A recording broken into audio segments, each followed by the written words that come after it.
This week on the Jock and Nerd podcast, HBOMax has announced its launch date, and we go over some of the original content coming to the streaming service.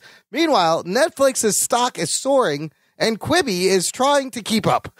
Coronavirus takes down this year's San Diego Comic-Con, and film and TV productions are slowly restarting in Europe and Australia, but under new safety guidelines. Plus, a listener-sponsored review of the 2012 time travel movie Looper, and a whole bunch more, all in this edition of the Jock and Nerd Weekly for Thursday, April 23rd, 2020. This is Jason Mewes, and for reasons best left between you and your therapist, you're listening to the Jock and Nerd Podcast. Snooch to the nooch. Check. Check one. All right. This is really fans out there. Let's give it up. Jockin', we nerdin'. We funny, disturbing. Jockin', we nerdin'.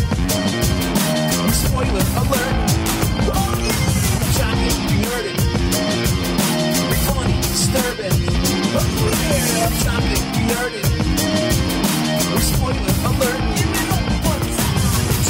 Oh, yeah, what's up? We're back. Hello, listener. How's it going? And welcome to the Jock and Nerd Podcast, where we give you comic book and superhero TV and movie news, reviews, and whatever we choose. Jock and Nerd. My name is Imran. My name's Anthony. He's the Jock. He's the nerd. And joining us, of course, is the puppet that kind of looks like a young Bruce Willis. Like if you squint real hard, you make your eyes squinty, he looks like a real young Bruce Willis, but we call him Rug Boy. What's up, Rugs? Yippee-ki-yay, motherfucker. That's right. Oh, shit. That would be a Bruce Willis line that he has said in a movie. Well done to pick I up. thought of it all by myself. Pick up on the theme. What's that weird thing on your face? I can't, it makes you look weird, Rugs. Oh, it's prosthetics. It's prosthetic and it's distracting. Look, we'll get into that. I'm jumping ahead.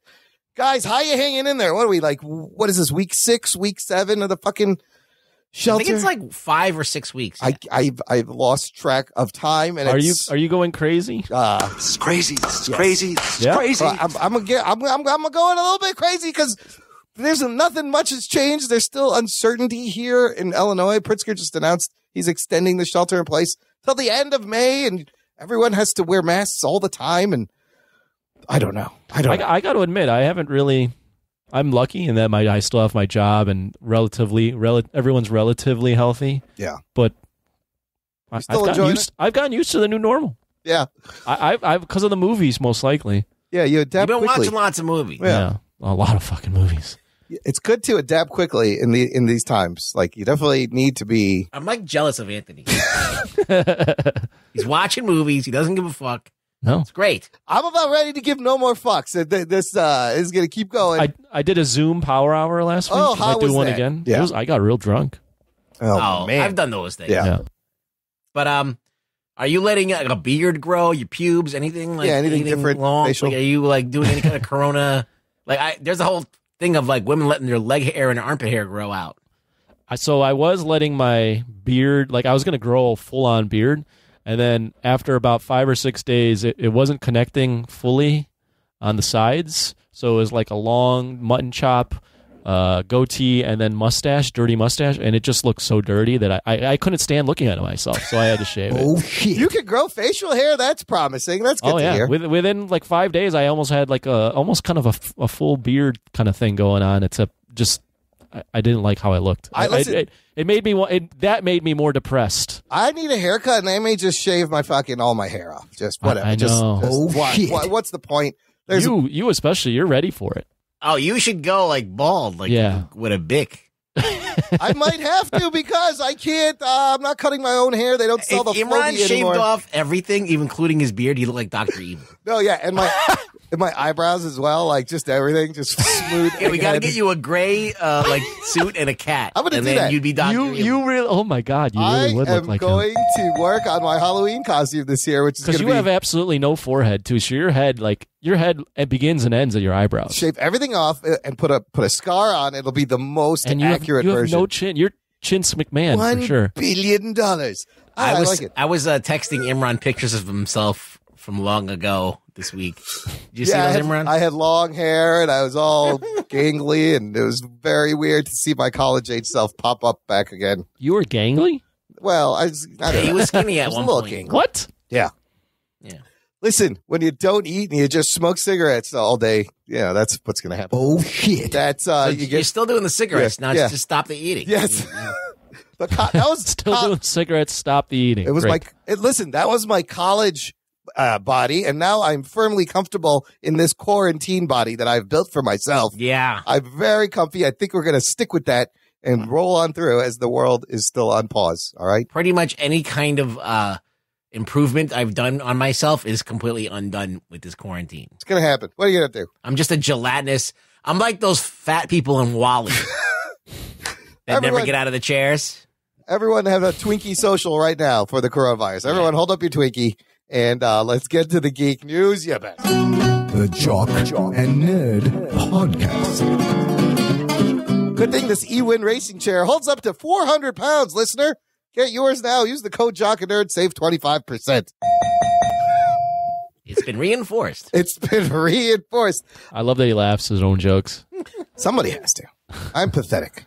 What an ass. Let's start with, here's the big news. We got a bunch of streaming war updates regarding streaming services. HBOMax has announced a launch date, and kind of the shows they are going to launch with this thing will be out May 27th and will cost $14.99 a month. Oh, shit. Coming in at like the highest price point out of all these things.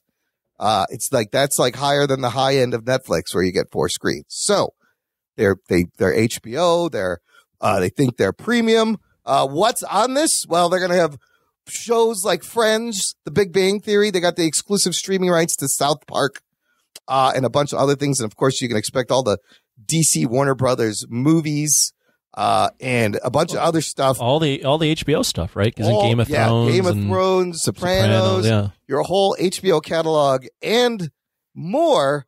And now, really, the important thing is when you're launching one of these, you want something new, right? You can't just have old stuff and launch a streaming service. They were going to launch with this Friends reunion, which is now completely canceled. They couldn't shoot it. They postponed. It's too late. They just, that's not going to happen.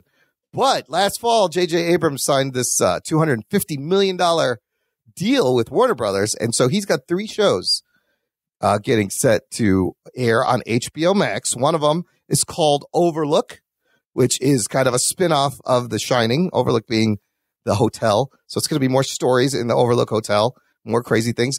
Bad Robot also brought you Castle Rock on Hulu, which is another like Stephen King universe show. There's a show called Duster. And this is most exciting for us, a Justice League Dark series from J.J. Abrams. Geek Boner. Based off the New 52 Justice League Dark of the team, where you had Constantine, Zatanna, Deadman, maybe Swamp Thing jumps in there since they've had a Swamp Thing show. But other cool DC stuff, Greg Berlanti, the guy who created the Arrowverse and currently has 20 shows on the air at once. He's doing a Green Lantern series. James Wan is producing an Aquaman animated miniseries for them. There will be a Gremlins prequel. Anthony, were you ever into the Gremlins? No. No, Is it never. animated or is it? It's going to live be action? an animated prequel series, I believe, about Gizmo and the Chinese shop owner and how he found Gizmo, like back in China. Okay. Anthony, Gremlins is another one of those classic growing up with 80s movies that I don't know how much it holds up. It's probably still fun. Ruggs, do you think he would like the Gremlins? I love the Gremlins. I still love Gremlins. So, I mean, for the fact that in the 80s, you had that kind of puppetry and you had like the animatronics and the creatures. Like now we have fucking CG. We can do anything. But back in the day, to make a cute little Mogwai, like we have Baby Yoda now, but we had a Mogwai. Yeah, all We had Gizmo. animatronic. He was so cute. It was amazing. Lots of great movement. Yeah. There- I think that's a feat of what is it? Stan Winston that did that shit? Yeah, Or- probably. I might be wrong. It's either Stan Winston or some other Rick Baker or one of those. That's a great show to get families. They got another great family thing. A couple more great family shows. new Looney Tunes cartoons. Oh, shit. Like, I'm talking Bugs has like a cell phone and he's making streaming TV jokes. I don't know. You know, the classic Looney Tunes are great. Mel Blanc, the amazing voice actor, long since passed away, but they're still doing the voices. I thought that was interesting. And then for Sesame Street, they're doing a late night type talk show with Elmo, with guests and interviews and all the Sesame Street characters, kind of like a late night version of Sesame Street. I thought that was super clever. It's super cute. It's called I might check that out. It's called Not Too Late Night with Elmo, and it's total like talk show style. And then I would like to host a late. I think Ruggs should have one on HBO Max. You should have the Ruggs late night talk show. Sure. Would be awesome. I have something from HBO Max. What else? That I'm not seeing on there. Yeah.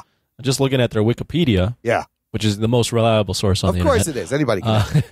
I don't know if this means anything. Maybe Ruggs could chime in. HBO Max will also host a variety of Japanese anime by way of Crunchyroll. Oh, yeah. They got Crunchyroll. They got content. tons of shit on Crunchyroll.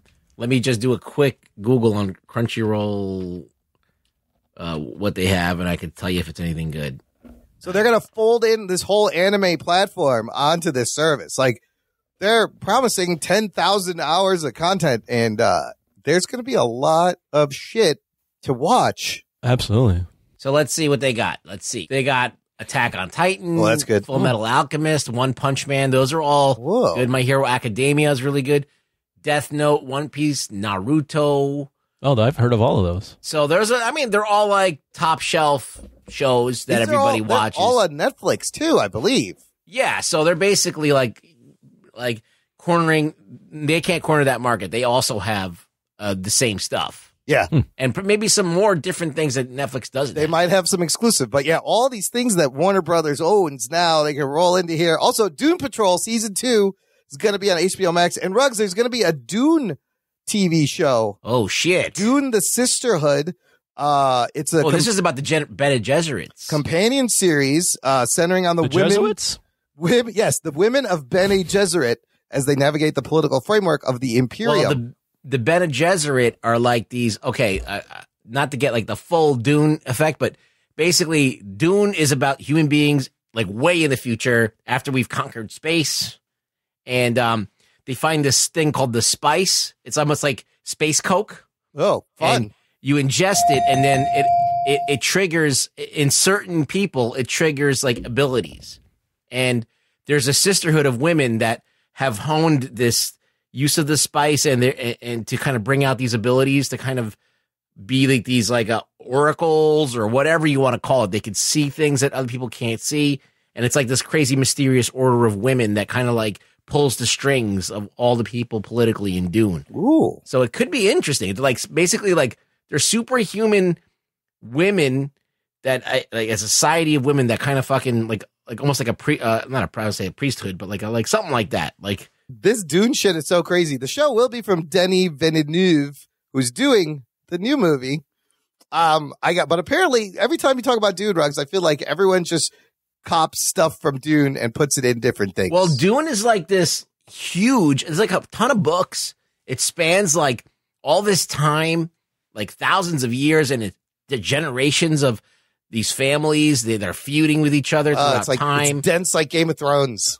Yeah, it's pretty crazy, and it's like old as fuck, and it's just very thick with like ideas. So I think it's people have been fucking borrowing it from Dune and John Carter or Princess of Mars are the two most copied or influential books, I think, of modern sci-fi. And Lord of the Rings to some degree. Yeah, Lord of the Rings as well. That's also true. So, Anthony, let me ask you this. Yeah. We've seen a bunch of these streaming services now pop up in the past few months. What do you think about this launch content, and could this possibly give Disney Plus a run for its money?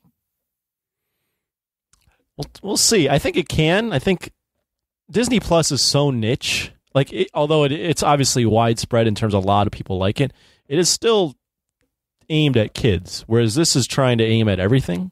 Yeah. I feel like this is the one to watch. Yeah, I'm looking at the trailer right now just from HBO Max. I'm like, oh, wow, this is a lot going on here. I am curious. I did read something from Netflix where they were like, yeah, our stock prices are up, but we actually expect to take a hit because eventually all the original content we have, like these streaming platforms are an advantage in that they film all their shows at once. Right. So they can release a bunch of shit.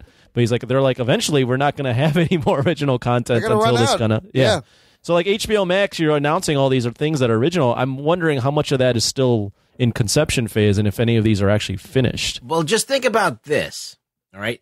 So, yes, Netflix is a big fucking giant, right? They have been fucking spending money saying, okay, here, make shows for us, right? Yep. HBO is making shows anyway. For themselves. They've been pumping out content for years. They know there's always going to be something coming from HBO. There's always going to, now they just have the reason to make more. So, and not only that, but they have a revenue stream of people that are not going to have the app and that are still going to be paying for HBO. So they have funding coming in for these shows already. Yeah. It's built in. So I feel like I mean, Disney doesn't really, I mean, even though Disney has like the Disney Channel, like there's no like Disney movie channel where you watch like Marvel movies and stuff. There's not really something like that. HBO has that content already and they have years of it backlogged. They have Warner Brothers in there. So I really think that this is the app to watch. This is the thing that you might want to get if you want to like really round out your possibilities. I'm hoping that it is what lives up to what it could be. And everything from HBO, it's going to be really good. It's always a certain level of quality, certain standards. I would say that, like, yes, I agree that HBO, and I do agree. Like, I am actually like pretty hyped that this is a really cool app that's going to have a lot of different content. But what HBO has done is, yes, they've always produced really high quality shows, but they're attaching their name to a lot of stuff that isn't very high quality. Yeah, like Fresh Prince of Bel-Air, which is high quality, but I'm like, this falls under HBO. Look at like any of the WB, CW all stuff, like that stuff. Yes. So you're attaching. I wouldn't expect HBO quality out of every single original thing that's produced on here. No, I'm sure that there's tiers. Like there's going to be like the bullshit that you're getting, but then there's going to be like the top tier stuff. Well, then you've kind of fallen into that trap that Netflix is kind of stuck in, is like they have really high end expensive stuff and then a lot of like cheap middle range bottom budget, just throw it at the wall, see if it sticks to sort through. I think the real comparison here is not HBO Max versus like Disney Plus, but you have Netflix, which is the king right now. Yeah. You have the Disney conglomerate. So I would go Disney, Hulu, and ESPN Plus as another tier. Yep. And then HBO Max is trying to bump up to get up against that. Those two things. Yeah. I think this HBO Max is setting itself up to more be like a Netflix than like a niche thing that Disney has set up. Well, like you have the WB and all of the shit, all of them, they're pumping out real movies, the WB, right? They have Legendary, they have all of these fucking companies. So that's all going to get rolled in. They have like real deal. Like Netflix only has its own movies now, which are debatably okay, but like not like. So this is Warner Brothers kind of controlling their product from end to end. Will we? You get the app? I'm going to get the app. I think we should get it for the show. Absolutely. Because it's a robust catalog. I really do think you're right, Ruggs. Like, this is going to be a huge I'm already launch. paying for HBO Go. Right. So I'm going to cancel that the minute that this comes out and get that instead. And then I won't be paying anything extra. That's the thing. I may cancel my HBO off my Comcast cable and just get this, which is everything. It would be great if we could just port it over. I don't understand why the WB is not going, okay, if you have a DC Universe account, if you have a WB HBO account, you're all grandfathered in. Well, because there's still, it should be. And then, you still got the comic books to read over there. But no, I think this is going to be a hit. It's got enough for everyone. Like you said, Anthony, it's got great family content. If you have a DC's like $4, maybe you pay the $10 difference or whatever. I don't understand why. Maybe they will. Why don't they just jet send HBO Go? Like, why would you? There's too many apps now. They got the Now and the Go, and they just need to kill all of those, clear it out, replace them with HBO Max. That is the biggest problem with this, is that there's too much market confusion with their name on all different things, and WB kind of putting their fingers in too many different pools. So they got to streamline this shit. Possibly HBO's name getting diluted, like you talked about, Anthony, with questionable content. So we'll see what happens May 27th. I'm excited. We will get a subscription for the show here. We'll let you know how it's going. Listener, let us know if you're excited about HBO Max. Join our Facebook group, Jock and Nerd Nation. It's an exclusive closed group just for you. You can hang out with us, with our other listeners. Lots of fun in there. Anthony, you mentioned Netflix's stock price, right? So I was following this story. First of all, they said they had their biggest quarter with nearly 16 million new subscribers. Oh, shit. Signing on, which makes a lot of sense. Everybody's at home. I want you to check the Netflix stock and the Disney stock because last time I checked it, there was a huge, crazy difference. Netflix stock currently $426. That's pretty fucking high. Disney is at $101. Oh, shit. So Netflix has been riding a little bit of a high, being worth more than Disney for a while. This is good. What does this mean? Well, there's just more new stuff for you to watch on Netflix. That's just a plain as day thing. You got Disney. If you have a kid or you have someone that wants to watch Disney movies, you're great. We've already seen all the Marvel movies 10 times. There's really nothing new for us to see there. Yeah. So, and they do have a little bit of new programming, but it's coming in drips and drabs. Like you got The Mandalorian, you got some new episodes of this and that, but like that's it. That's what's frustrating is I'm sitting here waiting. Netflix is just pounding out stuff all the time. Yeah. So this week, I think tomorrow as we record, there's this movie written by Joe Russo, produced by the Russo brothers and Chris Hemsworth, starring Chris Hemsworth, called Extraction, an action flick. And it sounds like I thought it was about going to the dentist. It's not a dental extraction. No. Extraction. But I've read some of the early reviews and it sounds like it's just like a fun turn your brain off like action movie with lots of shooting. Well, the Netflix movies don't necessarily have to be good because you don't have to leave your house. Yeah. You're just like, fuck it, I'll put it on. I mean, you can show me stuff like Six Underground and Spencer Confidential all day long. It's just, whatever. It's there. It's fun. It doesn't have to be great. Mm-hmm. It is entertaining. But I'm kind of, does that get you interested in Extraction, Anthony? The Russos, Hemsworth back together? Yeah, kind of. I might watch it. This is on Netflix? It is a Netflix movie. That will be out when the show. But it's the Russos producing, right? Yeah. So I'm not as excited. Yes, they didn't direct it, but Joe wrote it, and they're just producing. So, yeah, of course, they're really leaning heavily into that in the market.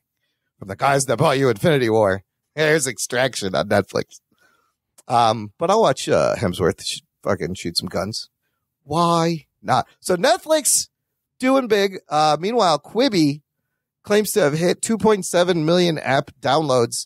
And now they're going to add the ability to send it to your Apple TV or to Chromecast, which I don't know about Quibi. I think some of the shininess is wearing off on me. I'm already off. You're over Quibi? I may be. Anthony, have you watched anything else on the Quibi?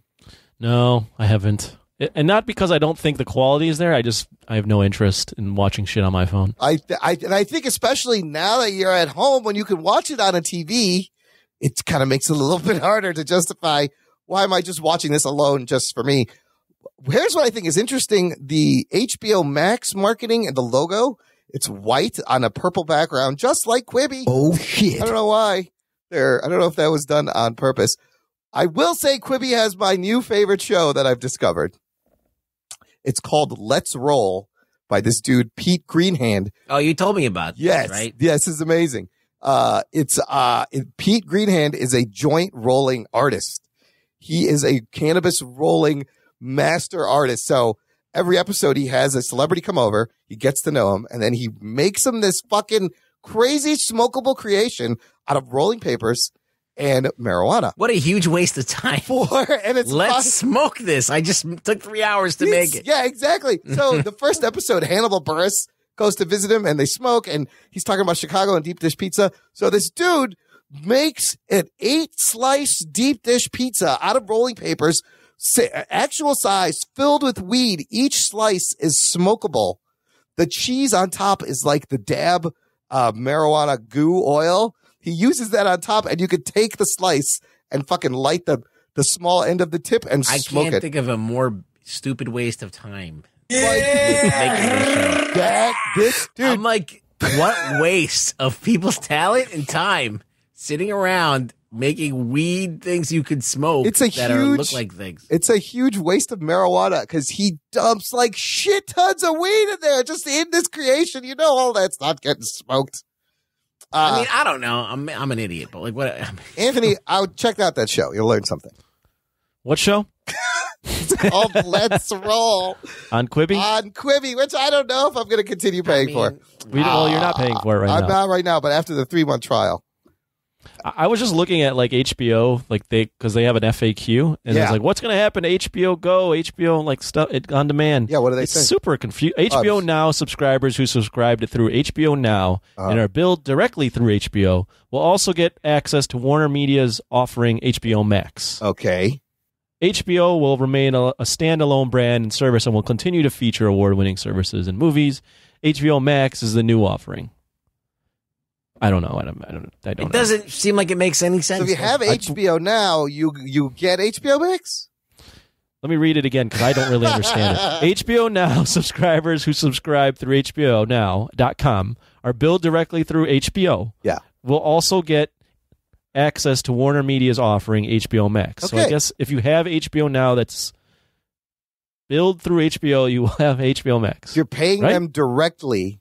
But what about? It doesn't say anything about HBO Go here because we have HBO Go, right? And isn't that through like your cable box and your cable right. provider? HBO Now is through the cable box, but God, this HBO is Go is the separate. You don't have to get through HBO. Confusing.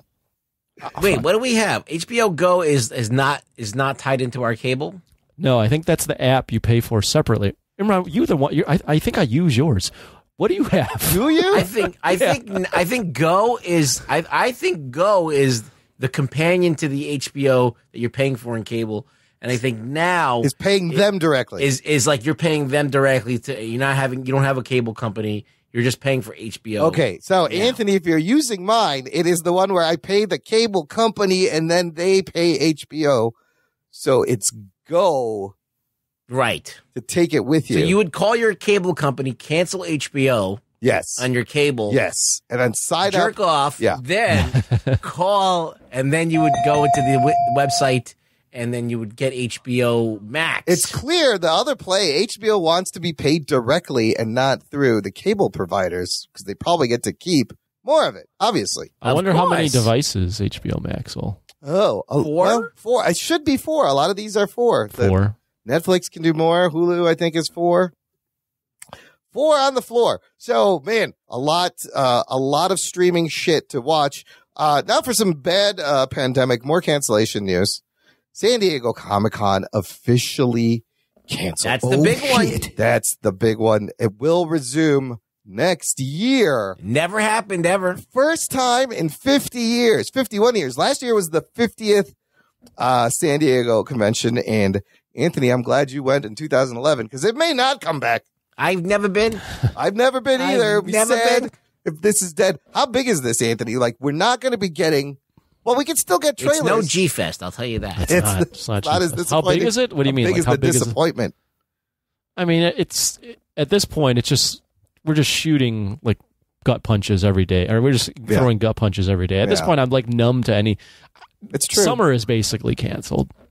You can't have 135,000 people gathering in San Diego in July. That is just not Well, not especially with how happening right now. cleanly or not these people are. Yes. There's also the question of the convention goers' cleanliness. Yes. Like, I'm imagining, like, the summer being, like, these bubbles. Like, they'd set up these gigantic bubbles, and then you test to go in, and you can't leave. And only everybody who's in there has been tested, and you can just go hang out With your those bubble people. mates. Yeah. Your bubble mates. Your other bubble mates. There's just bubbles all over But the it's country. like a resort, Yeah. basically. Yeah.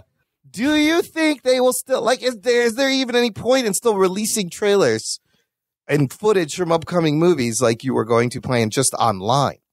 I guess you might as well. Yeah, I guess. I mean, you still have to build hype, but I just don't know when things will be able to be released. Like, I don't know. I'm such a pessimist. Like, there's obviously a trend of, like, especially in my area in New York, where things are starting to plateau and descend. But I don't want to get my hopes up that shit's going to be normal again. Yeah. No. So I'm just like, in my mind, I'm like, everything's canceled. Everything should be canceled. Yeah. And that way I could just not, like, because, like, I want to, like, I got my foot on the coronavirus's windpipe, and I'm not going to take a chance. And if I let my foot up off of it, that it's going to get back up. I want to make sure I crush the life out of it. Yeah, stomp it down. And so I just have to assume that way. And I think that's the attitude that we all have to kind of be like when something like this, when San Diego gets shut down or G-Fest's going to hopefully be canceled, which hasn't yet. But all these conventions that are getting canceled. You just got to accept it and be like, okay, look, it's always next year, and then we'll reconvene and rebuild again. Listen, the Rona sets the schedule, so we're just following the Rona schedule. I mean, even these movie releases, and even just anything, but sports and these movie releases that have been pushed to the fall. Yeah, I mean, it is April, so there is some time. So I can preface with that, but are people without a vaccine or a cure? Are people going to want to go to movie theaters and sit next to people? That's the thing. It's even in November, if Black Widow, if we get a superhero movie this year and it's Black Widow in November, am I going to be? Are we going to be ready? Can I sidebar real quick? Sure. All right. So, how social? I mean, what's the most contact that you're having? Are you going outside? Are you going in places you're going to the store with people in the store, right? Yeah. Yeah, I try to go to the store during the day, on weekdays, so not necessarily peak hours. And then that's the only contact I have. Other than that, I've ordered takeout and called ahead. So you're not working out, running outside, or anything. I've worked out outside. Yeah, we've taken the dogs for walks. That's your distance. Yeah, yeah. And then relatively so sitting in a theater in an enclosed gigantic space, with people 10 feet apart from you, is that unrealistic? Or it's not even that all the, if you had people and they maybe blocked out seats so that you had some distance. Yeah. I guess I'd still be cautious because I don't know who sat in these seats before me, and inevitably I'm going to sit in these seats and then rub my eye. I think about not touching your face for 3 hours. You can't do it. Yeah, that's really hard. There's ventilation issues. The air gets you pushed take around. A piss. Right. Yeah. I don't know. That's true. Can't touch stuff. It's going to take a while. It's made people super paranoid. Yeah. What about even getting on a plane? That's an enclosed fucking ass space. I know now for sure I will never get on a goddamn cruise ship. I already was not a cruise ship. I was like, I'm not getting on one of those fucking floating germ cities. And now I will never get on a the last one just came into port this week. It had been out there this whole time because they were around the world tour. They couldn't get it back in. It was the last cruise ship out there, but fuck cruise ships. But look, back to San Diego. Like you said, all these things are pushed back. So even if you're releasing footage and trailers for movies that have all been pushed back, it's nobody's going to care. More movies pushed back. DC and Warner Brothers has pushed back The Batman. The Batman was supposed to open next year in June 2021. They've pushed that to October 2021. So it was already over a year away. Wow. Yeah. So they moved it back 4 months. Maybe because they probably haven't finished filming it. Yeah. So they anticipate needing more time for production. And then The Flash is actually moving up 1 month. It was from July 20. That's not going to happen. Yeah, 2022, July to June. That movie's not happening. That dude choked out a chick. Yeah, that's probably in Iceland. So it's not gonna he may not be The Flash anymore. And how do you even get back to filming? Okay. I'm glad you asked me that because I found. You have an answer? I found some interesting articles about what's happening in Europe and Australia that may be an example how to restart. It's very weird. So film production is restarting in Sweden and Denmark under new rules. First of all, Sweden never even went under lockdown. Oh, shit. They managed to suppress the spread just by people fucking staying at home and listening. They just said, build some IKEA furniture. Yeah, everyone was home doing IKEA furniture. They didn't have to close businesses and yet managed to slow the spread. But the guidelines are only maximum 50 people on set. There's going to be a 6 feet distance for interior shoots. Everyone needs room. Forget about shooting big crowd scenes. Forget about shooting outside. I think in some things there's rules. There are no official rules regarding kissing or sex scenes or stuff like that. But they don't recommend it. And in Australia, this I found was really interesting. Australia has the first English language show back in production very soon. It's Australia's Neighbours, but they also they've divided the studio space into quadrants. They say no more than 100 people a day in any area, and they're breaking everything off into quadrants so that people stay in their quadrants. There's a nurse on set. Everyone will have their temperatures checked. Male actors will have no makeup. Female actors will not be touched up. No physical contact between actors, including kissing, holding hands, or intimate scenes. Actors also practicing social distancing with camera trickery used to make them look closer together. And there will be no outside extras, with crew members already on set doubling as background performers. I don't like it. I don't know if this is going to work. I don't like it because you're shit. The filmmaking is like, you're really limiting. Yeah, you're limiting the creativity of what you can do on screen. Absolutely. And now everyone's going to have to worry about, are we distanced enough? Is this safe? Can I touch? Like, I don't know. How do you film a scene where it's supposed to be a romantic scene or someone's supposed to be intimate? That's stupid. You can't have a crowd. You can't have like an exterior scene with a bunch of people close together. No, that's not going to work. So catering. So remember we talked to Bilotti and he talked about how somebody gets sick on set, they go to catering and then everybody fucking gets it. In Sweden and Denmark, as far as catering on set, the rule book said buffets and coffee stations are not permitted. All meals must be served as single serving portions, and sit down meals will be split into 2 seatings of 20 minutes. Masks will also be provided. You know what was the craziest thing? I went to the Mariano's the other day. You're talking about where we're going. I'll go to like one grocery store. And during work, I would go to the Mariano's every day to get fucking lunch at the fucking salad bar and the hot bar. And I go there today, and just the concept of, we used to have food just out in the open. Oh, shit. Just like in the air, people sneezing all over it. Nobody gave a shit. Now everything is like, they still have the hot bar and everything's packaged in there. But I was like, I think salad bars are probably dead for good.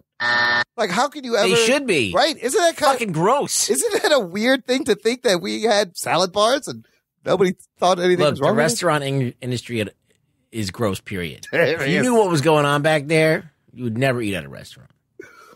Sorry to ruin it for everyone. Well, look, on the plus side, our air is getting cleaner a little bit, and nature's coming back. So yeah, I mean, there's dolphins in Lake Michigan. It's great. What? Life will what find a way. Life always finds a way. The dinosaurs are coming back. It's amazing. Oh, shit. This COVID is just returning everything. Also, last bit of news. Anthony, remember we talked about Sam Raimi, Doctor Strange? He officially confirmed that he is directing. Unreal. That's unbelievable. That's awesome. I can't wait. That is pretty cool. I can't wait to see his brother, Ted Raimi, in there. And Bruce Campbell. Who is that? Bruce Campbell. Yeah. I was going to say, is he going to be in it? Bruce Campbell's got to have a role, and you got to have Sam Raimi's car in there, and there's got to be like a point of view shot that's tracking someone's face and all that stuff. I think it's going to be great. Spider-Man cameo? Spider-Man, sure, why not? Sure. They were pals. I like it. They were pals in the comics. So, anyways, that's the crazy world of a pandemic this week. Let's take a quick break here. We'll come back and review a really trippy time travel movie right after this. After these messages, we'll be right back. Transmission commencing. This is Wookiee Radio. Translated for the Wookiee impaired. I like that Wookiee. Your hosts, Ken, Derek, and Mike, bring you the latest news and commentary from the far reaches of the galaxy. Hold it. Hold it. I said hold it. Subscribe today on iTunes and Stitcher. I just assumed it's a Wookiee. Start listening today, and remember, The Force will be with you, always. Hi, I'm Eric. And I'm Aisla. And together we are the hosts of the Bicurian podcast. Bicurian is our answer to the polarizing culture we live in. Tired of feeling under siege and looking for ways to get involved? Then come be a part of a different way of thinking. Everything from politics to geek culture to current events that polarize us as a society. We explore multiple ways of looking at things. Please check us out at Bicurian.com and follow us on your favorite social media platform of choice. Doc and Nerd. Yeah, listener, if you've been enjoying the show, you like what we do here, we're making you laugh, we're keeping you company during the pandemic here, join our fan club. Visit jockandnerd.com/Patreon and join this awesome exclusive community You can support the show, and for as little as $1 a month, everyone gets bonus content and early access to these shows and an exclusive podcast feed. But we've got more Corona binge reports being posted every week. Several movie reviews. It's just a litany of movies. Anthony, what'd you file this week? Well, you posted Snowpiercer. Yes, we have a lost binge report that was from late March, and it's lost because I forgot to post it. Yeah, so that's there. Yes, it's up now. So far, we're recording this on Thursday, April 23rd. I've done Moneyball, 500 Days of Summer, Endings, Beginnings, Birdman, Boyhood, and I just recorded before the show. I'm sure it'll be up by the time the show posts. Silver Linings Playbook. Silver Linings Playbook. So seen everything except for Endings, Beginnings. I haven't seen Endings, Beginnings. Endings, Beginnings just came out like a week ago. Yeah, not good. Don't watch. No, okay. Yeah, it never was on my radar.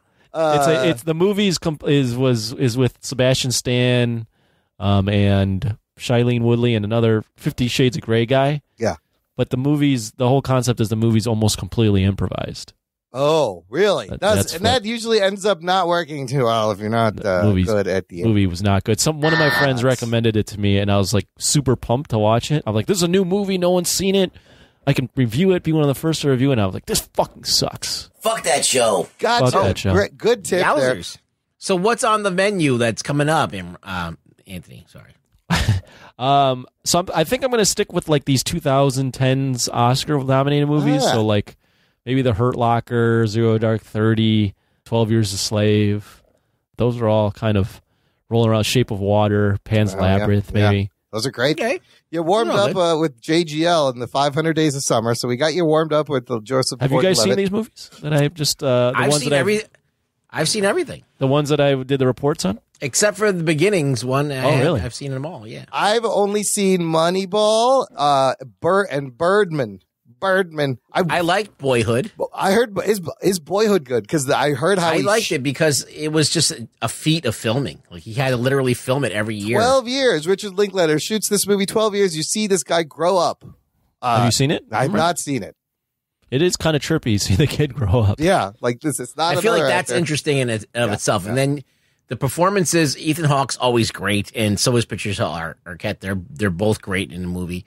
The kid is, I don't know if he's the greatest actor, but like that's besides the point. I think that it's worth watching just for that, I think. But you got to find someone who you could be like, I'm going to come back every year for 12 years. That's cool. I feel like Birdman's the type of movie Imran would really I like. love Birdman. I've seen that I one. like Birdman too. Birdman. One continuous shot, just like 1917 about Michael Keaton. Yeah. It's like Michael Keaton actually. I almost said Michael J. Fox. Michael J. Fox.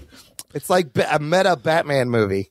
You know, we got Keaton in there. Birdman's that's a weird movie. I love that. I thought that movie was great. Moneyball I thought was really good too. Moneyball's great. Yeah, great sports movie. I liked Silver Linings Playbook too for early preview. All right. On what I liked. It's good. I like that. I enjoyed that as well. Did you ever see the Lady Gaga movie? Stars Born? That's on the list. Okay. You know, it's actually a really good movie. I was like, oh, this is actually pretty good. I liked it. The song annoyed me for a while, but then it won me over. I've been noticing that like a lot of these Oscar nominated films are either period pieces or a lot of like drama. Yeah.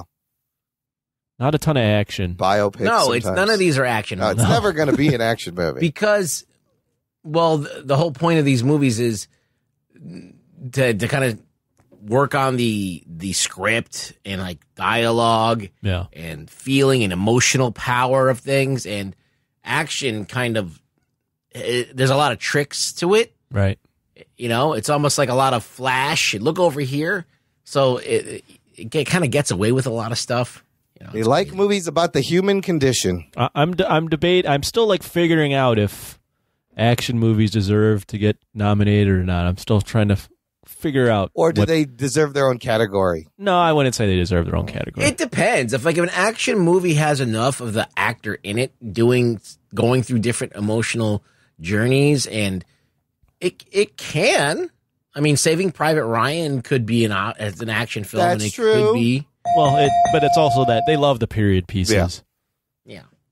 Anyways, check all that out on our Patreon page, listener. JockandNerd.com/Patreon. Devs. Sign up. Yeah, and then Rugboy has the whole series first season review on Devs on Hulu, Rugs. Imran, what have you done though? I haven't done shit.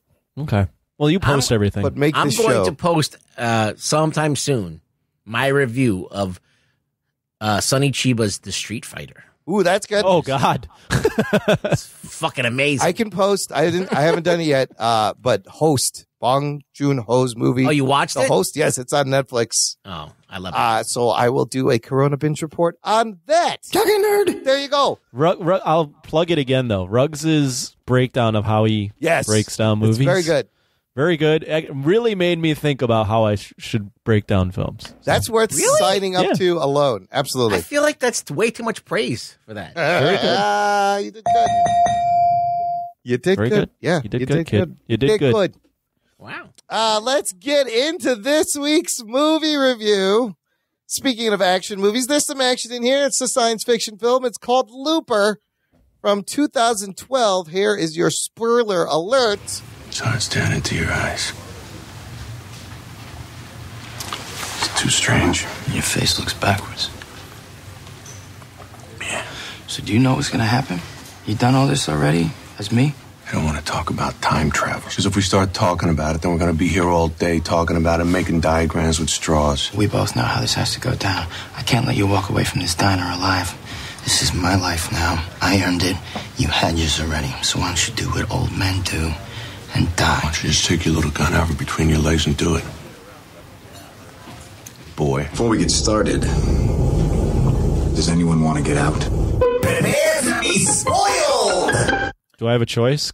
Can I leave? No, you cannot leave. Oh, fuck. Sorry. Well, you have to stay. Oh, you have to stay. The listener can leave if they one of want. the rules. We warn them. Also, if you join our Patreon for $10 a month or more, listener, you get a chance to force us to watch and review any movie.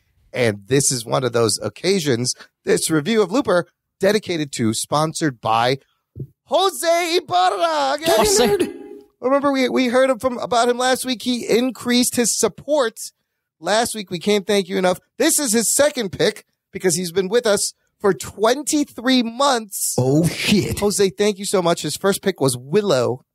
Oh, with Warwick. That was because Davis. I didn't know who Warwick Davis that was your fault. or that he was in any other movies other than Leprechaun. That was your fault, Anthony. We got that movie. And you can listen to that, episode 290. So this is Jose Ibarra's second pick here, Looper. And since he increased recently to the $30 a month tier, he gets a t-shirt. Talking nerd. It's on the way. He's already picked it out. So can't thank Jose enough. Yay. Looper, made in 2012. This movie on Rotten Tomatoes, 93%. High scores. Average rating, 8.1 out of 10. This movie was made for about $30 million and finishes worldwide box office of $176 million.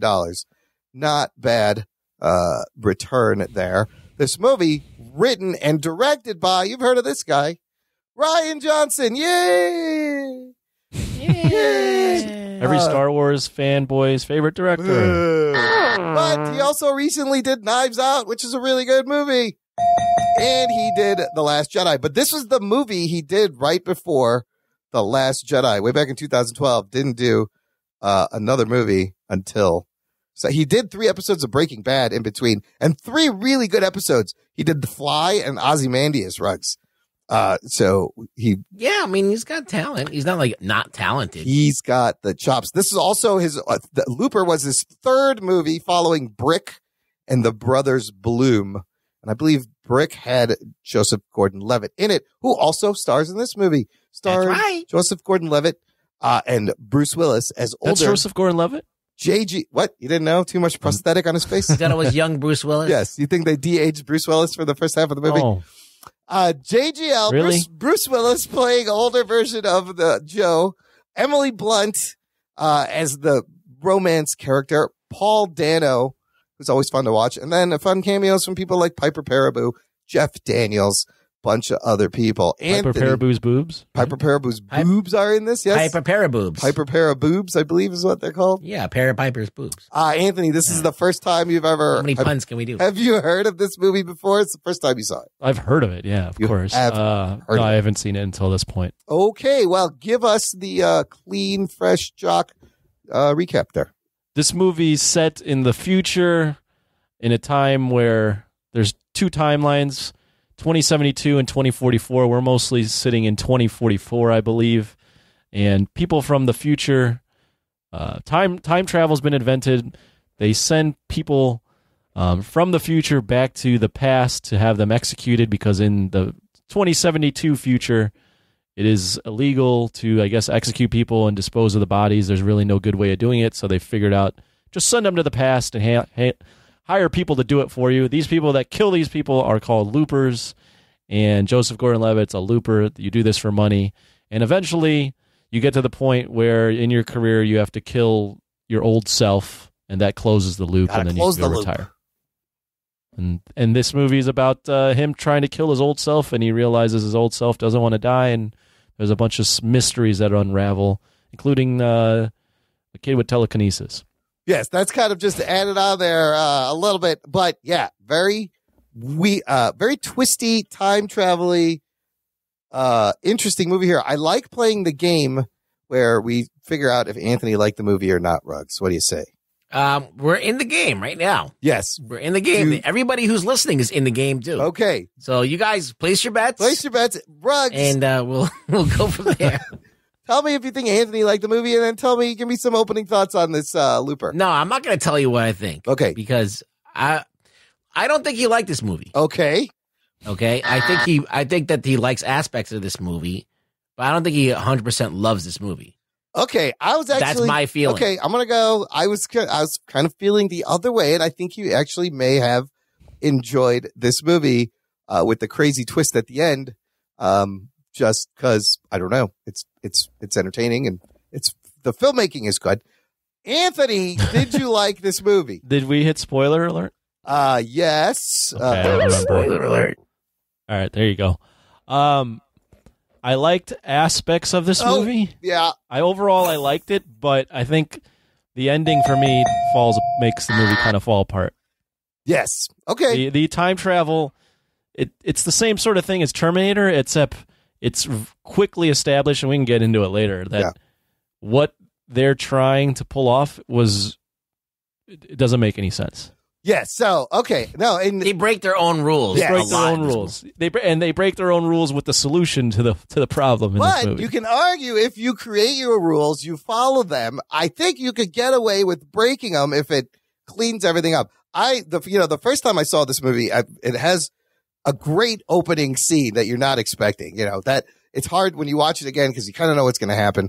But if you've never seen it, just right in the beginning, you're like, "Whoa, what's going on?" He's standing there. Somebody just shows up, gets shot. I love time travel movies, and I love kind of how smart this one was in trying to try something new. This one's done a thing that we have been told, I've been trained from Back to the Future movies, you cannot do, which is create a paradox, which is you cannot ever interact with yourself if you travel back in the past because things start disappearing. Well, not in this movie. They do it inconsistently. Yes, they do it inconsistently. And like Bruce Willis disappears at the end, but not the truck that he stole, all the gold that he brought there. Right. And the reason that shouldn't be there if he's not there. But basically this movie, now if you ever listen to the thing that Anthony was referring to as how I dissect movies, is that you can break your own rules. Yeah. But there has to be a really good reason, or there has to be an ingenious reason why you broke your rules, or something that is just so crazy that you had to break it. They just broke the rules just because. They set up plenty of times in this where they could have had which would solve the problem, a multiple time stream thing where there's divergent timelines. Right. And then they back off of that. Yeah. And then all of a sudden they have Bruce Willis disappear at the end, which means that that's not the case. So they could have broken their rules, but they kind of broke them, then they went back, and they broke them, and they went back. So they kept on waffling on these rules. Yeah, I would agree. Yeah. Since we're already in it. Let's do it. Fuck it. Sorry, Imran. Yeah, go ahead. The movie wants to play with aspects of a multiverse, but then also wants to create a time loop. Yes. So the ending, spoiler. Yeah. The Bruce Willis is attempting to kill the Rainmaker, who is this evil crime lord, but he's a kid at this point, and he wants to kill him as a kid. But it's already been established in the film that Bruce Willis's timeline, the Rainmaker exists, right? Yeah. That's why he's going back in time to kill him. Yet they try to establish with the ending that Joseph Gordon-Levitt, by killing himself, prevents the Rainmaker from existing because the Rainmaker is only going to exist because of Bruce Willis killing the Rainmaker's mom. That is a huge... That does not make any fucking sense. It's called a paradox. It is a huge paradox. But I know that's a paradox, but they established in the beginning of the film that the Rainmaker exists because of reasons, not because of this. Yeah, I think that whole thing weakens the movie.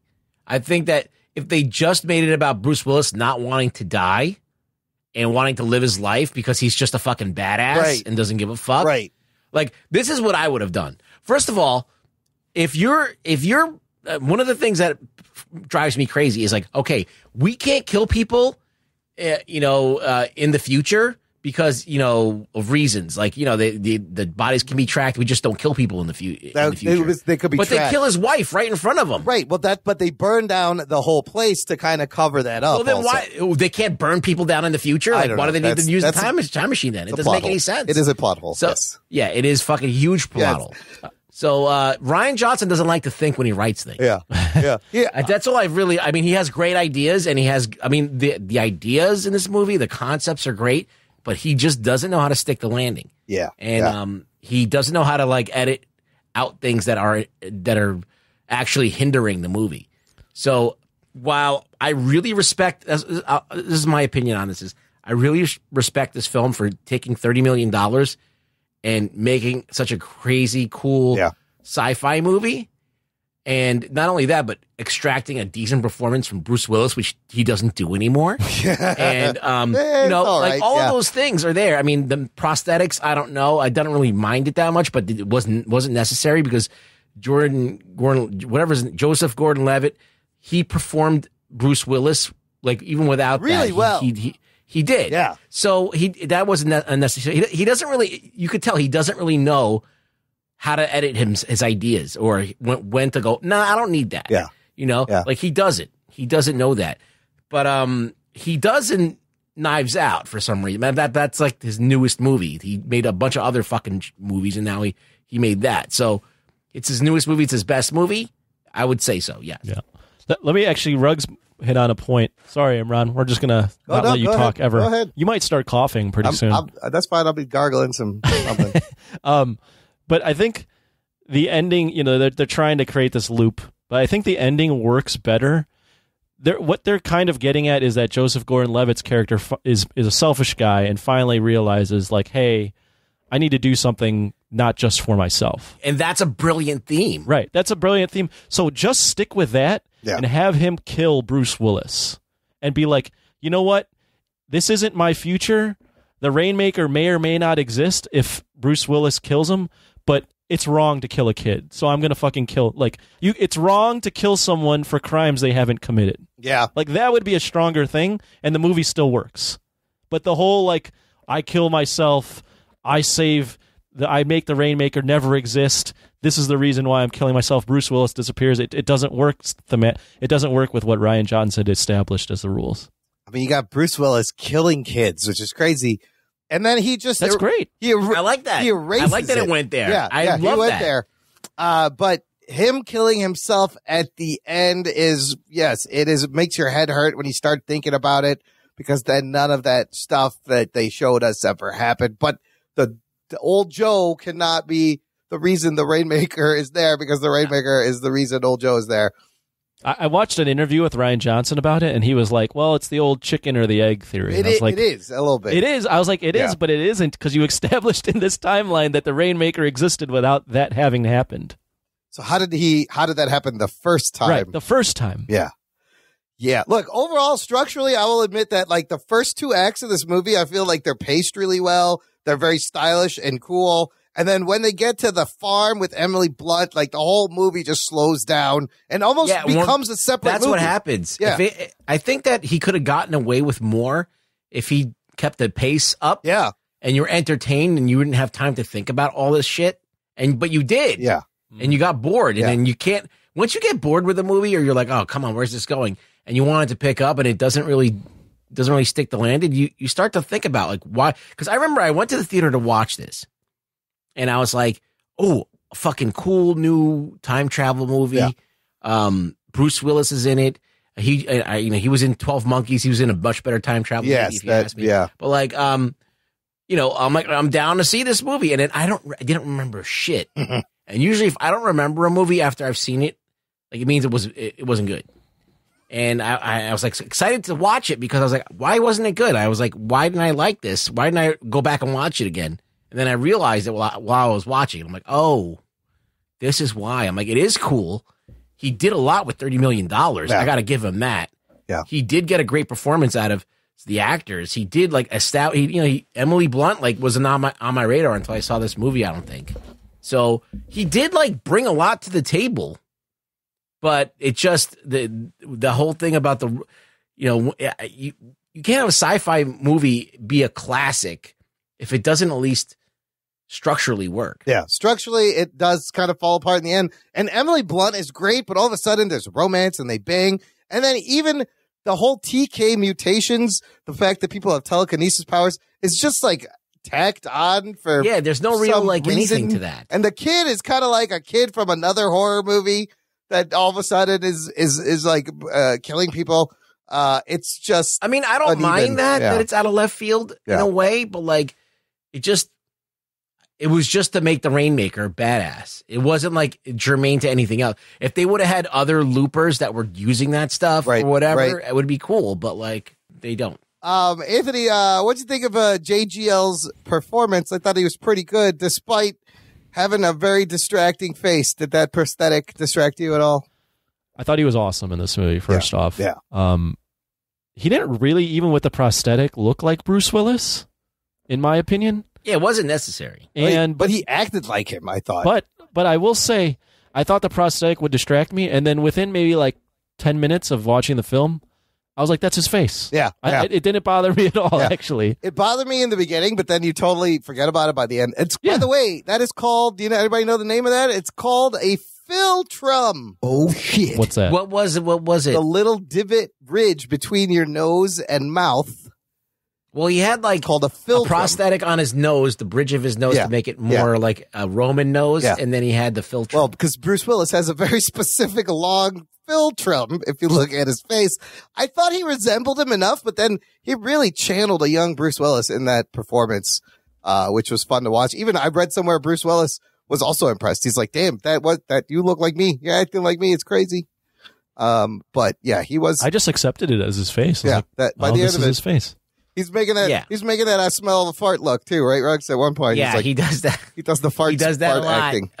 But that's why I say his performance was so good. Yeah. I don't think you need the prosthetics. I mean, look, I'll agree. This movie plays really fast and loose with time travel mechanics. It doesn't commit to a multiverse theory or a single line theory. It does both. Like if there's a multiverse, great, but then you can't carve on your hand and have it show up on the guy in the future and him not remember that he fucking carved on his hand. It should have already been there. It's not going to show up now.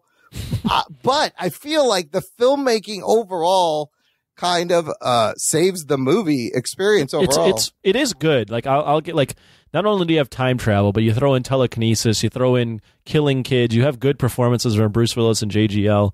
You also have like the idea of like this guy being this super selfish guy, and then like having to like most of these time travel movies, I expected it to go where him and his older self are going to team up, right? Right. And, like get after the bad guys, but like they kind of play with the fact like they're enemies at certain points. There's Ryan Johnson subverting expectations again. Loves to do that. And you think Bruce Willis is like the good guy, and then he's killing kids, and you're like wait, this guy has to be stopped. Yes. But wait, he's actually like trying to do this for a good reason. Like there is a lot of good stuff there.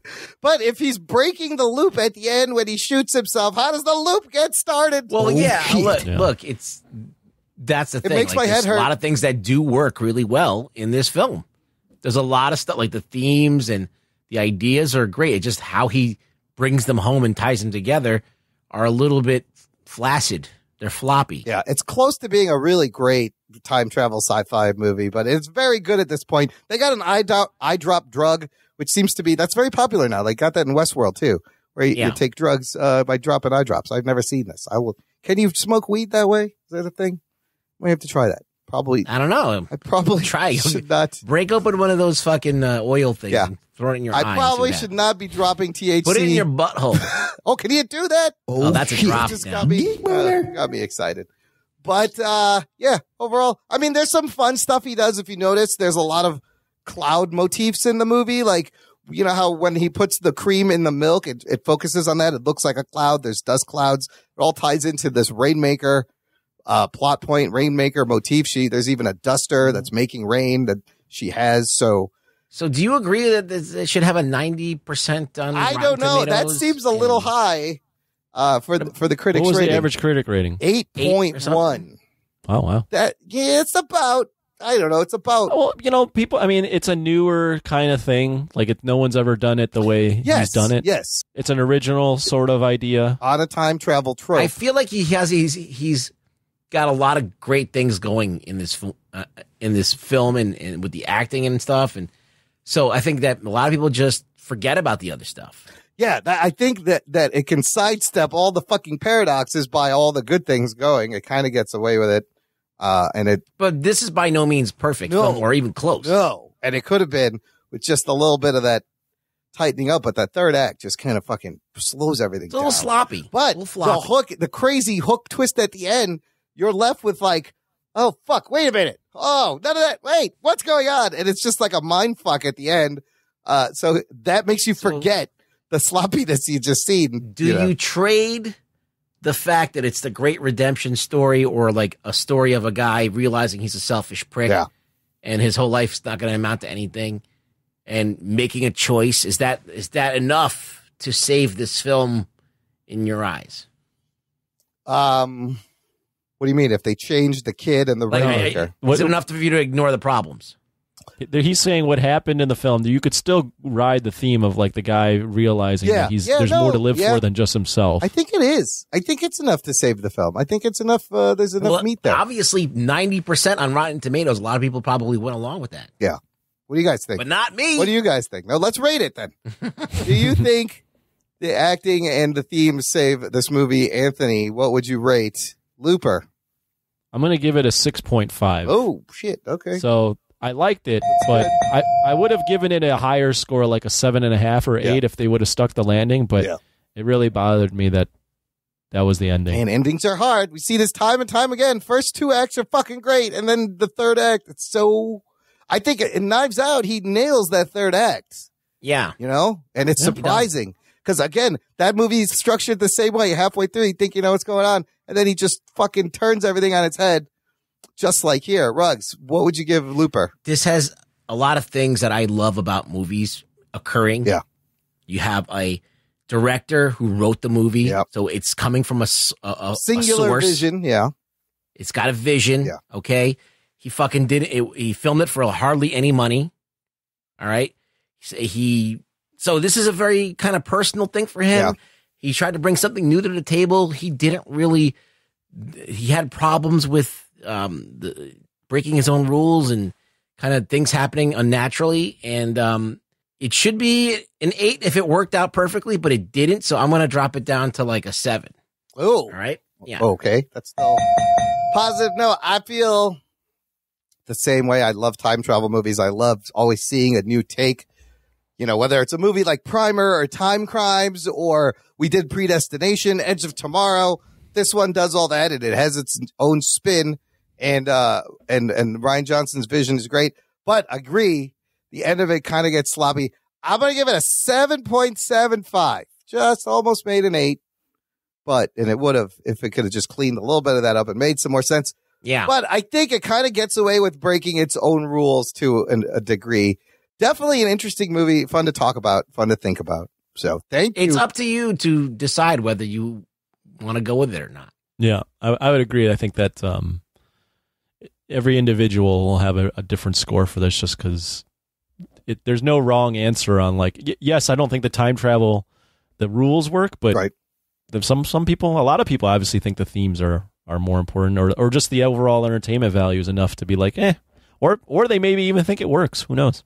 There's a lot of gray area with this. Yeah. So, I mean, but it's always, the good thing about it is that it's not in the fucking fours. It's not in the weeds back there. It's still up in the in a good area where it's worth watching. Oh, if you're making a list of great time travel movies, this is definitely in the top 10, I would say. It's in the conversation. It's in the conversation. So great pick. Thank you, Jose Ibarra, for your support and for picking this movie. You can do the same. Listener sign up, jockandnerd.com/Patreon. $10 a month or more tier gets your movie reviewed. Let's do some news from the nation. It's time for news from the nation. It's time for news from the nation.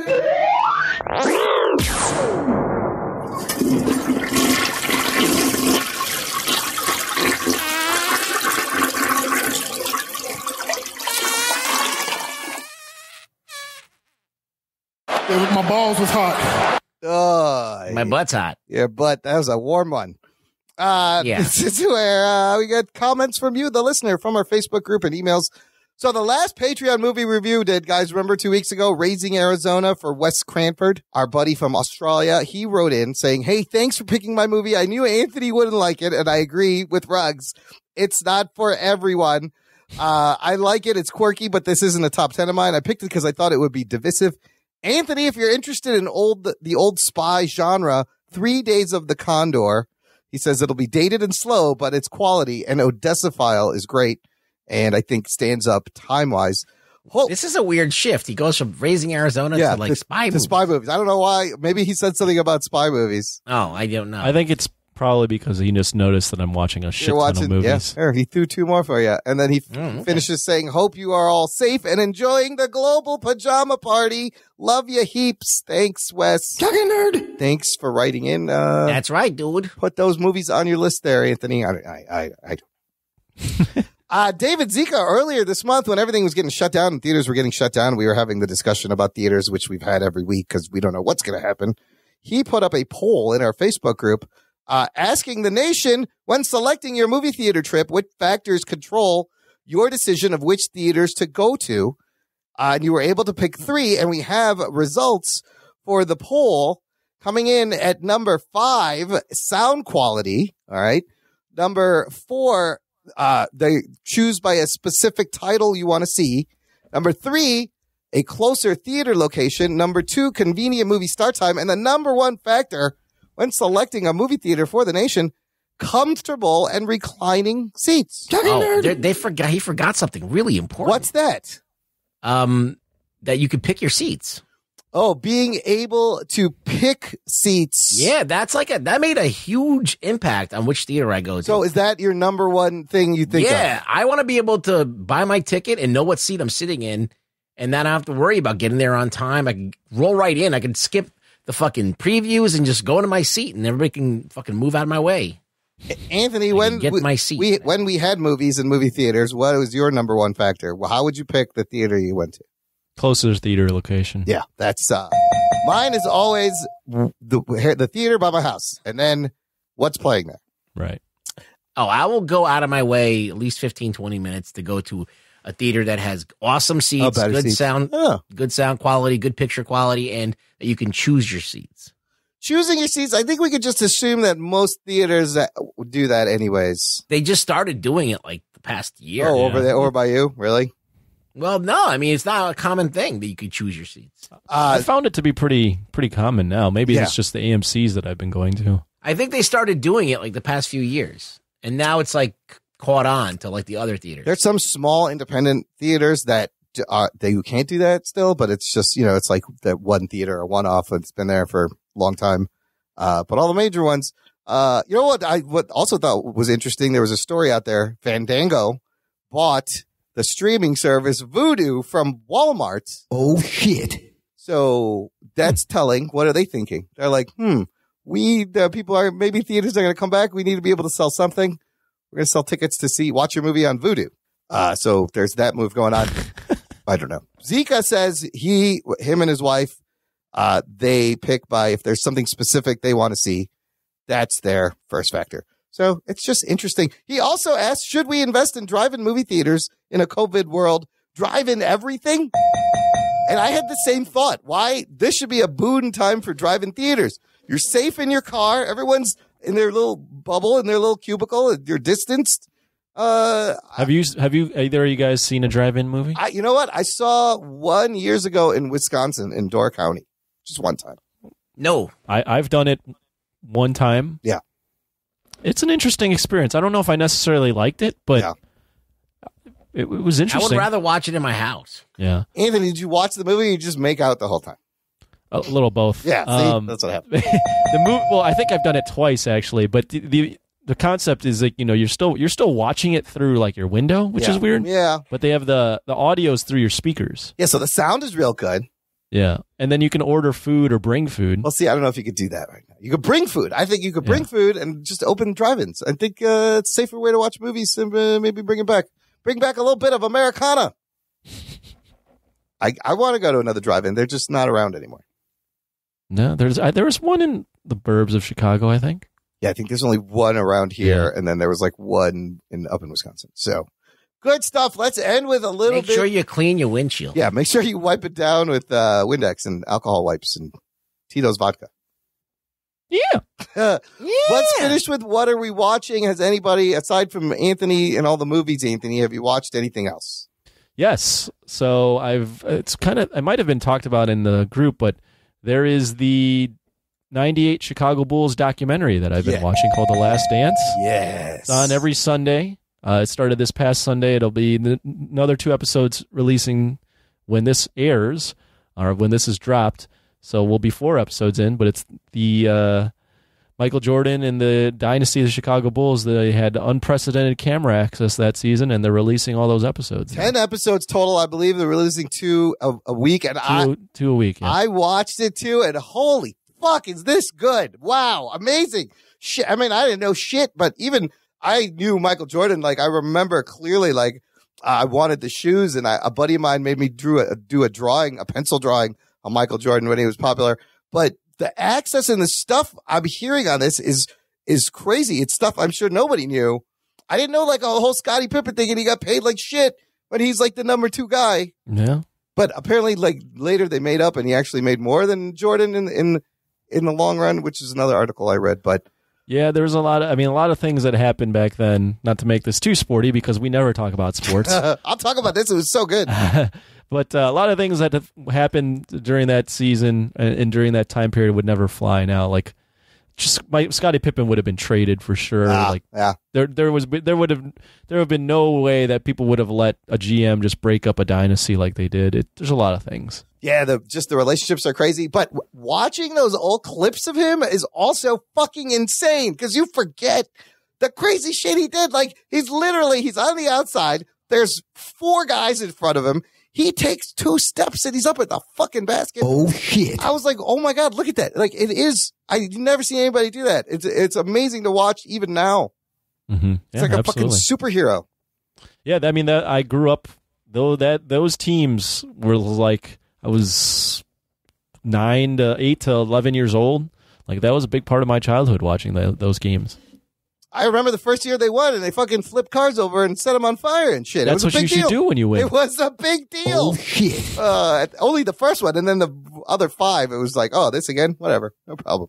But yeah, the story of the last championship they won, the season starts crazy, and I can't wait to watch the rest of it. Really well done. I've been playing some free video games. Did you guys know the PlayStation 4, they have this play-at-home, stay-at-home campaign? And until May 5th, they are offering some free video game downloads. I was able to download the Uncharted collection, the first 3 Uncharted games free, and this game called Journey, this indie, really weird, soothing game, also free until May 5th.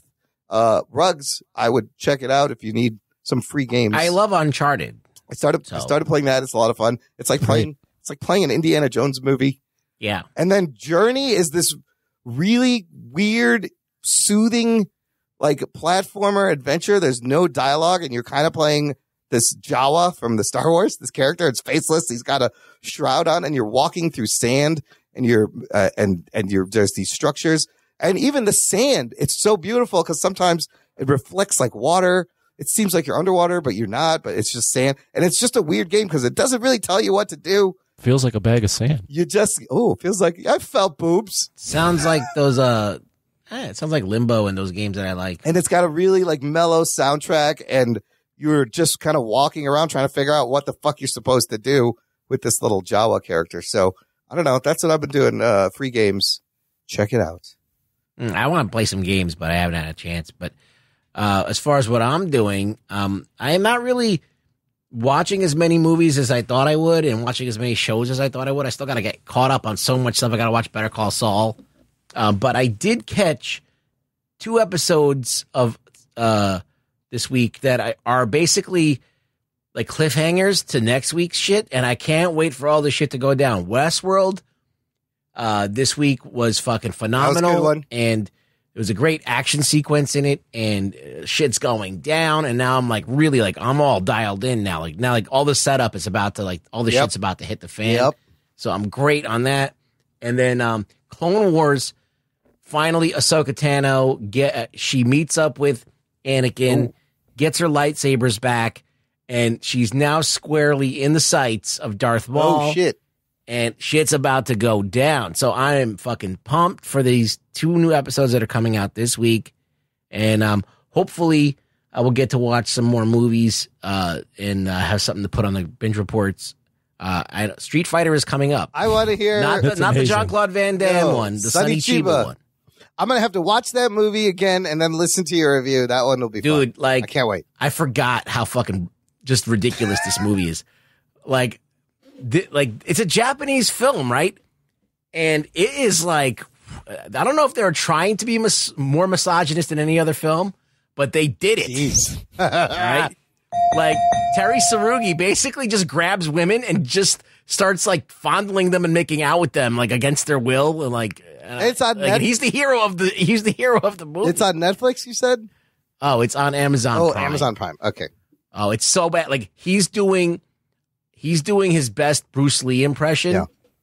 And it's just Sonny Chiba, and he's just so fucking ridiculous to watch. You will laugh and still and at the same time being like, this is fucking insane what I'm watching. If it's good enough for Clarence Worley in True God. Romance, it's good enough for me. Oh, I love it. I remember I have such crazy memories watching this film.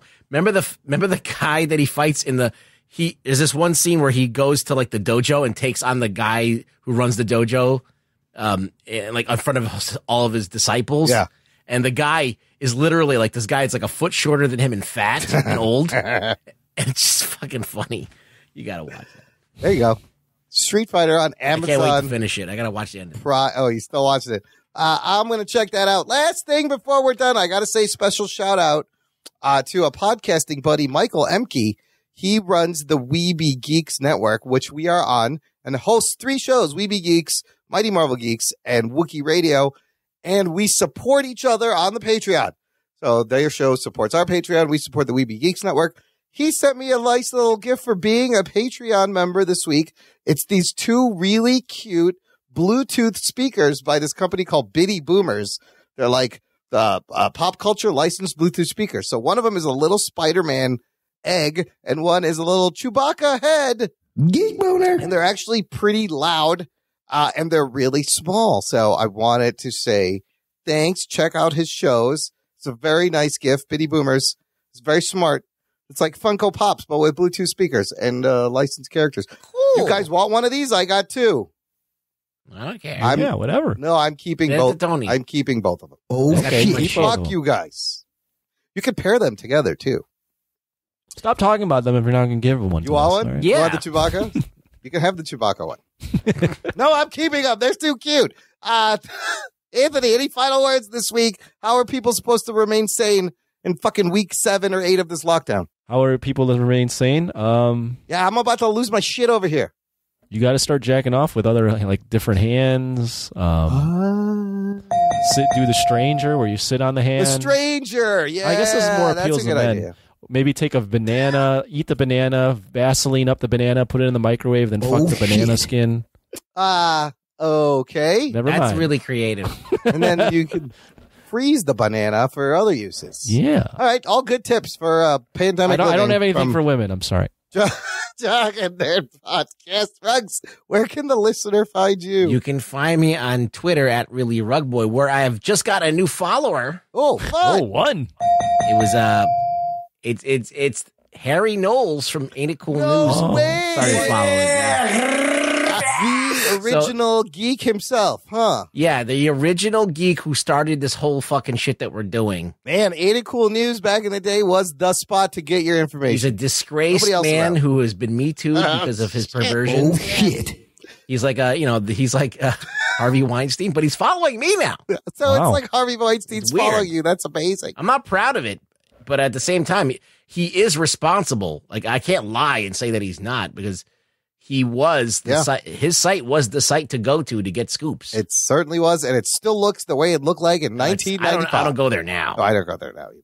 But you don't need it. All right, look at the celebrity follow for Rug Boy. That's great. I'm my own Ain't It Cool News That's now. right.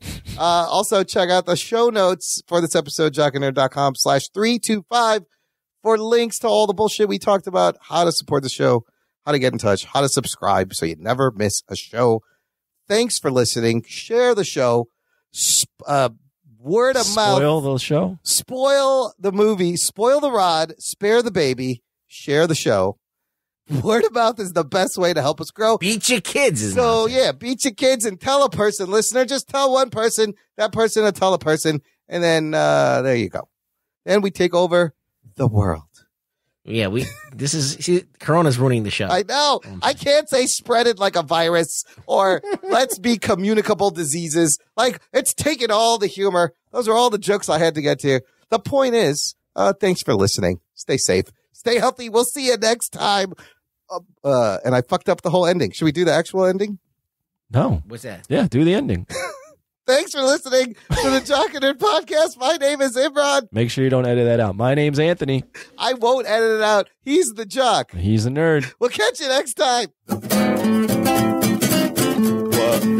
This is going great. That's a big fuck up right there.